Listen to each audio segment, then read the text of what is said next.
So guys अभी जो आप ये वीडियो देखने वाले हो, इस वीडियो के पीछे बहुत सारा रिसर्च वर्क किया हुआ है। अगर आप देखोगे तो हमने पूरी ब्रह्मास्त्र की ये जो बुक है, पूरी बुक को एनालाइज किया। सारे चैप्टर वाइज हमने क्वेश्चंस देखे कि भैया 2022 में कितने क्वेश्चंस पूछे, 2023 में, 2024 में कितने चैप्टर से कितने क्वेश्चंस आ रहे हैं। उसके बाद ये एनालिसिस रिपोर्ट बन के आती है। तो प्लीज इस वीडियो को जरूर लाइक कर देना। Now let's begin and guys अच्छे से वीडियो को देखना। I would request you pen paper लेके बैठो, जिससे जो भी आपको इंपॉर्टेंट चीजें लगे आप नोट करते जाओ। So let's start. Hello everyone, welcome back to CS Concept Simplified. After discussing about the most important chapters of maths, it's now time for physics. So in this video, we're going to be analyzing the chapter-wise weightage of the most important chapters for physics. Before we begin, make sure you subscribe to the channel and join our WhatsApp group for all the updates and information. Let's begin. So guys जैसे last video में हमने mathematics के ऊपर discuss किया, mathematics के most important chapters देखे, mathematics का chapter wise weightage देखा, मैथमेटिक्स का लेवल किस हिसाब से आ रहा है वो चेक किया। तो हमने बहुत सारी चीजें डिस्कस की। अभी ये वीडियो में हम डिस्कस करने वाले फिजिक्स के ऊपर। अभी फिजिक्स एक ऐसा सब्जेक्ट है जो बहुत सारे स्टूडेंट्स को टफ जाएगा, बट याद रखो अगर सीईटी में स्कोर करना है तो आपको तीनों सब्जेक्ट का इक्विवेलेंट नॉलेज होना चाहिए। तो अभी फिजिक्स में भी आपको अच्छे से प्रिपरेशन करनी है। अभी फिजिक्स के सीईटी में 50 क्वेश्चन आएंगे 50 मार्क के लिए। हर क्वेश्चन का 1 मार्क मिलने वाला है। अभी ये जो 50 क्वेश्चन है ना, उसमें से लिख के ले लो, जो 25 क्वेश्चन रहेंगे वो स्ट्रेट फॉरवर्ड फॉर्मूला बेस्ड रहेंगे। उसमें बस आपको फॉर्मूला अप्लाई करना है, आंसर आएगा, टिक मार्क करो, आगे बढ़ो। Straight forward formula based question रहेंगे। बाकी के जो 25 क्वेश्चन बचे उसमें थोड़ा कंसेप्चुअल नॉलेज यूज होता है, उसमें 2-3 कंसेप्ट मिक्स करके पूछे जाते हैं। बट आपको इन 50 में से 25 फॉर्मूला बेस्ड क्वेश्चन तो सही करके आने ही है। अभी आपको क्या करना चाहिए, अभी आप सभी की बोर्ड एग्जाम भी आएगी। So now focus on class 12। अभी क्लास 12 के टेक्स्ट बुक को पढ़ना शुरू करो। Line by line, page bye page आपको टेक्स्ट बुक पढ़ना है। आपको एक नोट्स बनाने हैं, फॉर्मूला शीट्स बनानी है।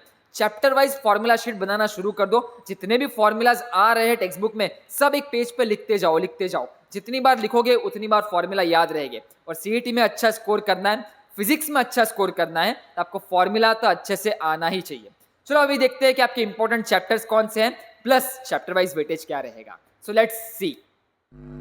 सो गाइस फाइनली आप सब लोग स्क्रीन पे देख सकते हो। अभी आपकी स्क्रीन के ऊपर syllabus and the chapter wise weightage for MST CET 2025 mentioned है।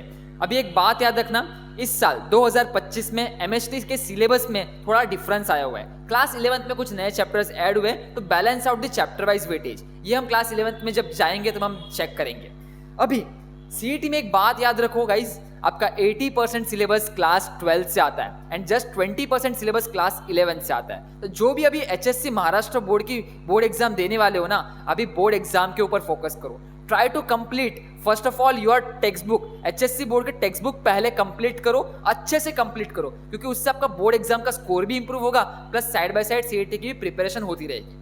अभी हम देखते हैं चैप्टर वाइज वेटेज। तो वीडियो में हम पहले देखने से पहले मैं आपको बताना चाहता हूँ, ये जो आप देखने वाले हो it's completely based on 2021, 2022, 2023 and 2024 MST CET entire paper. तो आपके जो भी सीईटी के प्रीवियस ईयर पेपर्स आए ना, उसका एवरेज निकाल के ये नंबर्स निकले हुए हैं। इस नंबर में +-1 का डिफरेंस होगा, इसके ऊपर कोई डिफरेंस नहीं आने वाला। सो आप इसके ऊपर ट्रस्ट कर सकते हो। So let's begin. सबसे पहले syllabus and the weightage for class 12। तो आप यहाँ पे क्लास 12 के टॉपिक्स देखो। रोटेशनल डायनेमिक्स से 3 क्वेश्चन आएंगे 3 मार्क्स के लिए। मैकेनिकल प्रॉपर्टीज ऑफ फ्लूइड से 3 क्वेश्चन 3 मार्क्स के लिए। KTG kinetic theory of gases and radiation से 3 क्वेश्चन 3 मार्क्स के लिए। थर्मोडायनेमिक्स से 3 क्वेश्चन 3 मार्क्स के लिए। मतलब पहले 4 चैप्टर, हर चैप्टर से 3 क्वेश्चन तो कंपलसरी आने ही वाले हैं। उसके बाद आपका ऑसिलेशन से 2 क्वेश्चन 2 मार्क्स के लिए। उसके बाद superposition of wave 3 question 3 marks के लिए। उसके बाद आपका वेव ऑप्टिक्स 3 क्वेश्चन 3 मार्क्स के लिए। उसके बाद इलेक्ट्रोस्टैटिक्स 3 क्वेश्चन 3 मार्क्स के लिए। करंट इलेक्ट्रिसिटी 2 क्वेश्चन 2 मार्क्स के लिए। उसके बाद magnetic field due to electric current, उसके 3 क्वेश्चन 3 मार्क्स के लिए। उसके बाद मैग्नेटिक मटेरियल 1 क्वेश्चन 1 मार्क के लिए, पूरा थियरी बेस्ड चैप्टर है। उसके बाद electromagnetic induction EMI 2 question 2 marks के लिए। उसके बाद एसी सर्किट 2 क्वेश्चन 2 मार्क्स के लिए। उसके बाद आता है आपका modern physics, dual nature of radiation and matter 2 question 2 marks के लिए। Structure of atoms and nuclei 3 question 3 marks के लिए। सेमीकंडक्टर डिवाइस 2 क्वेश्चन 2 मार्क्स के लिए। अगर आप इसका टोटल करोगे तो ये टोटल आपका 40 क्वेश्चन होते हैं क्लास 12 से, जो कवर करते हैं आपके 40 मार्क्स। अभी हम देख लेते हैं क्लास 12 के most important and easy to do chapters कौन कौन से जिनका आपस में इंटरलिंक्ड नहीं हो। तो सबसे पहले अगर आप क्लास 12 का सिलेबस देखोगे ना, क्लास 12 का syllabus is divided between 2 parts. एक है आपका मैकेनिकल, एक है आपका इलेक्ट्रिकल, आपका इलेक्ट्रॉनिक पार्ट। तो आपका पहले मैकेनिकल फिजिक्स जो है उसमें रोटेशनल डायनेमिक्स हो गया, मैकेनिकल प्रॉपर्टी हो गया, केटीजी हो गया, ऑसिलेशन हो गया, थर्मोडायनेमिक्स हो गया, सुपरपोजिशन ऑफ वेव हो गया, ये आपका मैकेनिकल फिजिक्स साइड हो गया। बाकी आपका करंट इलेक्ट्रिसिटी से आप जैसे नीचे जाओगे ये आपका पूरा इलेक्ट्रोफिजिक्स हो गया। तो अभी based upon your interest in दो साइड पे आप कोई भी एक साइड चूज कर सकते हो, क्योंकि आपको दोनों में से एक साइड तो मास्टर करना ही पड़ेगा, तब भी आपका फिजिक्स में अच्छा स्कोर आएगा। आपको अच्छा स्कोर करने के लिए किसी दो में से एक साइड को मास्टर करना है। अभी इसमें एक इंपॉर्टेंट चैप्टर्स बता देता हूँ। वेव ऑप्टिक्स करके जाना, वेव ऑप्टिक्स के फॉर्मूला बेस्ड क्वेश्चंस आते हैं, इजी टू डू क्वेश्चंस आते हैं, तो वेव ऑप्टिक्स जरूर करके जाना है। I would also recommend superposition of wave भी करके जाओ। सुपरपोजिशन ऑफ वेव ऑप्टिक्स हर एक स्टूडेंट्स को मस्ट डू चैप्टर्स है ये दोनों। उसके बाद नीचे आ जाओ, नीचे आपका मॉडर्न फिजिक्स के जितने भी चैप्टर्स है वो मस्ट डू है। आपका dual nature of radiation and matter हो गया, उसके बाद आपका structure of atoms and nuclei हो गया, उसके बाद सेमीकंडक्टर डिवाइस हो गया। तो ये मस्ट डू चैप्टर्स है, ये हर एक स्टूडेंट्स को करके जाने हैं। तो मैंने आपको यहाँ पे 5 चैप्टर बता दिए जो मस्ट डू है। उसके बाद आपको दो में से एक चूज करना है। आपको अगर इलेक्ट्रोफिजिक्स पसंद है तो ये इलेक्ट्रोफिजिक्स चैप्टर 8 से लेके चैप्टर 14 आपको एकदम परफेक्ट करना पड़ेगा। बट अगर आपको मैकेनिकल फिजिक्स पसंद है तो चैप्टर 1 से लेकर चैप्टर 5 आपको परफेक्ट करना पड़ेगा। तो इन दोनों में से आपको एक चॉइस बना सकते हो। बाकी पढ़ना तो सब कुछ है, हाँ पढ़ना सब कुछ है। हर एक चैप्टर के फॉर्मूलाज आपको याद होने चाहिए, क्योंकि फॉर्मूला बेस्ड आया क्वेश्चन तो फटाफट सॉल्व करके आगे बढ़ना है हमको। तो ये हुआ क्लास 12 की बात। अभी हम मूव ऑन करते हैं क्लास 11th के ऊपर। अभी 2 नए चैप्टर्स ऐड हुए, वो 2 नए चैप्टर्स है आपके। पहले नए चैप्टर्स देख लो, आपका एरर एनालिसिस एंड वेक्टर्स, ये 2 नए चैप्टर्स है। अभी ये 2 इसलिए ऐड कर दिए गए क्योंकि आपका अगर आप देखोगे तो लास्ट ईयर 8 चैप्टर्स आते थे, तो इसमें क्या होता था किसी एक चैप्टर से 2 क्वेश्चन पूछे जाते थे 11th में से। बट अभी जब ये 2 चैप्टर ऐड कर दिए, टोटल 10 चैप्टर्स हो गए फिजिक्स के। अभी हर चैप्टर से एक क्वेश्चन आएगा।